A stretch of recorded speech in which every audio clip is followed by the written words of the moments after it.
Dear AskMen, what is the most basic thing a woman should have for you?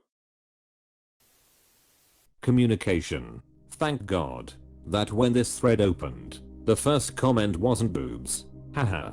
Every time something like this crops up, I keep thinking pulse. But then I realize beggars can't be choosers. I think most redditors are civilized and educated enough not to be racist against the living impaired, if they are well enough to be there. Honesty. As a man who had a child with a compulsive liar, do yourself a favor and have a very hard boundary on this one. I met my ex-wife in high school and she would just make up stories for no reason and tell them to her friends and family, then keep it going as long as she could. Why did you tell your mom we were going to the movies? We are only going bowling. It doesn't matter? Because it's fun. I was dumb enough to think I was the only person she didn't do that to. Yeah, ex-wife. My ex-wife is the same. What's scary about that behavior is she will tell blatant lies to win arguments and not bat an eyelid. In all contexts, serious or not. I don't know how some people can behave with no conscience. Because they are sociopaths or more commonly are able to justify bad behavior in their own mind without recognizing a pattern. Love. I want to be loved. To feel wanted and appreciated. Love. I want to be loved. To feel wanted and appreciated. I love ya bro. Much respect. Now touch my pee bro. S went from 0 to 100 left fast. Empathy/compassion. If not respect. This. I get questioned why I'm so tired working 10-hour shifts working in the heat with hot asphalt. I work in the labs testing the asphalt. Sucks in a totally different way. Jealous of your 10-hour shifts though. Where I live, 12 and over is expected. Can't pave in the winter, so ya gotta get a year's worth done in 8 months. Listening to understand, not listening to respond. Big one here. Basic respect. This isn't a sitcom where women are always right and men are beer guzzling morons. That being said, I reserve the right to be a beer guzzling moron about once a week, and we'll love you for it, Garfunkel. The ability to allow us to be vulnerable without judgment. Edit. Thank you for the awards and kind words. This one is very good. Patience. It's hard to find a patient person. Just go to a hospital. Plenty of patience. I love these kind of jokes. Been in current relationship for 15 years. Loyalty. Period. Everything falls in place after that. Willingness for communication. Work things out. Curb temptation. Truly love. Honor and serve your loved one. The right guy will hopefully share the same traits and it'll be a powerhouse relationship. Communicate well is important. Throwing childish tantrums to get your way. Nah, that ain't it. Real communication is being able to say tactfully how you feel and are open to solutions and compromise. If you aren't getting any of that, why? May I ask how old you were when you started the relationship? I was 27. Very happy for you to have found that connection.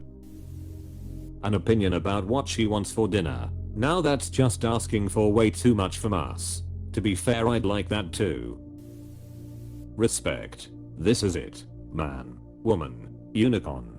If your person doesn't respect you, they're ill-equipped to love you the way they ought to. This is the exact reason why some girls who genuinely love their partners will go out on a girls trip or night out and come back bawling their eyes out, genuinely feeling awful about cheating. It's lack of respect. She has to respect herself as much as she would respect you. Respect is something earned, not just given for no reason. Respect is the default. Disrespect has to be earned. I like you and your comment /you/fappy whipple.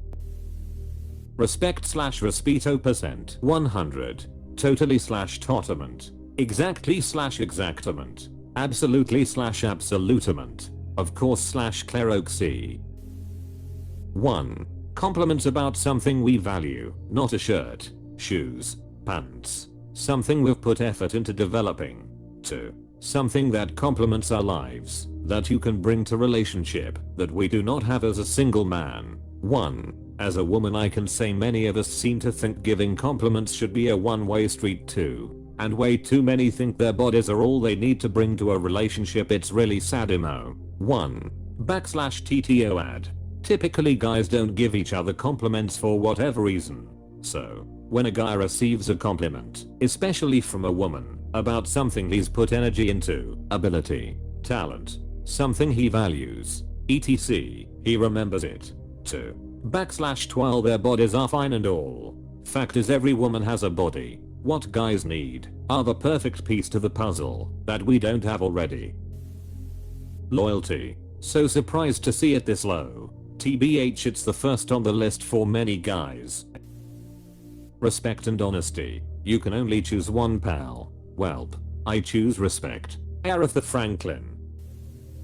A sense of humor. Women are funny, Kyle. Get over it. When Amy Schumer talks about her V, I lose my F mind. My VGI know, go ahead Wendy. My grandma is from Virginia. Backquote.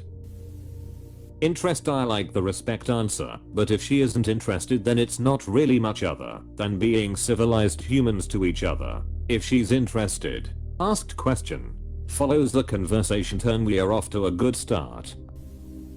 I mean, in what way? In her house. Her personality, quite frankly, just in the house, a 6-pack of good beer.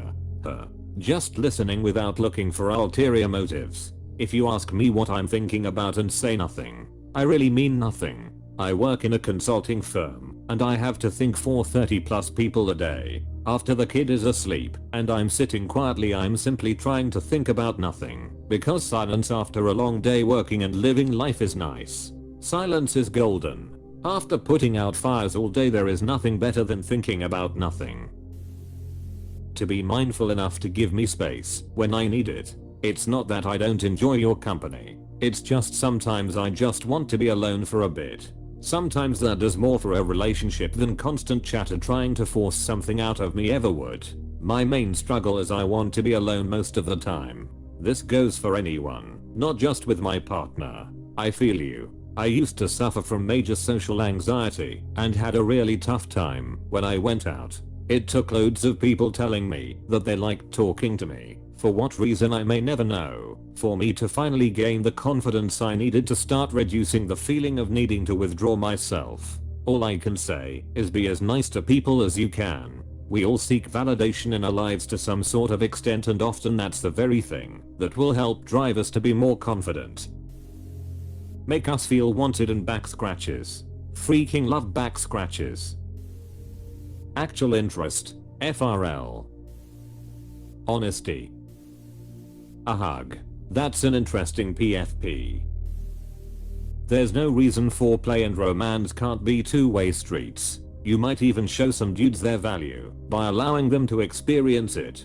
Edit. I meant show some dudes the value of romance and foreplay, but show some dudes their own value works too. Wow, thank you for this. My ex blew up on me because I opened the car door for him on the way to the venue, said it emasculated him, and he commanded me to not do it again. I want to treat people the way I want to be treated. If relationships are a two-way street, I'm not okay with just taking. I want to give respect, to get respect, you know. I just can't relate to so many people. I was raised in a neglectful and abusive environment. Any act of care just makes my heart melt. From opening a car door to bringing me a glass of water. What's not to like? I'm also thankfully confident enough in my masculinity that never touching a door again wouldn't reduce me at all. If you are really insecure, I guess any little gesture can seem like a giant threat. It's important to stand up for yourself. Even good people have bad moments. But if you nip it like that in the bud, it's a rare person who continues it. I was trying to be nice to you. If you see some problem that I didn't, we can talk about it. But I'm not going to stand here and be yelled at like you are my parent. How about we go and enjoy this concert we paid for, and then we can figure out what just happened afterwards when we are both calm. That can be easier said than done in the moment. But I've also learned from experience you can avoid a lot of fights by feeding someone.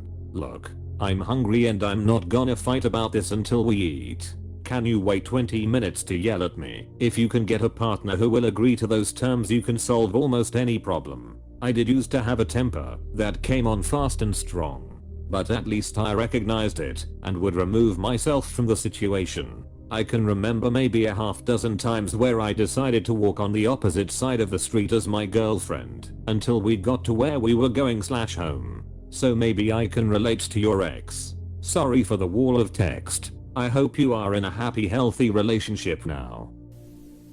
Loyalty, kindness and a lovely personality. Understanding. Honesty, respect comes in close second. Reciprocity. Respect. A boat would be pretty sweet. The only real answer here.